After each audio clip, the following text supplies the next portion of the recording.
Hello বন্ধুরা, অনেকবার তো ফোনে দেখেছি যে টবেতে প্লাস্টিক জড়িয়ে এভাবে ডাল রেখে দিলে নাকি ভালোভাবে চারা গাছ জন্মায়। তো আমিও সেটার দিকে অবলম্বন করে 4টে লঙ্কা জবার ডাল নিয়ে ভালো করে আমি প্লাস্টিক দিয়ে মুড়ে রেখে দিয়েছিলাম।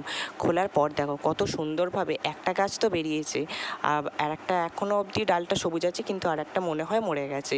তো যেটা ভালোভাবে পাতা ছেড়েছে সেটা আমি তুলে নেব।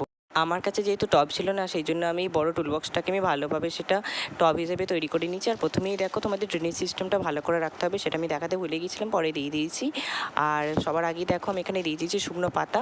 শুকনো পাতাটা কী করবে বলো তো, ভেতরে যে একটা জৈব সার হিসেবে তৈরি করবে সেটা, তো গাছের খাবার ভালো করে দেবে। আর এখানে মাটিটা আমি দিয়েছি, মাটির মধ্যে কিন্তু এখানে অলরেডি বালি গোবর সার একদম ঠিকঠাকভাবে সমান সমানভাবে ছিল। তো এই দেখো গাছটা তুলে ফেলেছি, কত সুন্দরভাবে নিচে সরু সরু শেকড় ছেড়ে দিয়েছে। তারপরে একদম নর্মাল জল না দিয়ে তার সাথে একটু হলুদ জল দিয়ে গাছটা ভালো করে চান করে দিলাম। তো দেখা হচ্ছে পরে ভিডিওতে, টাটা।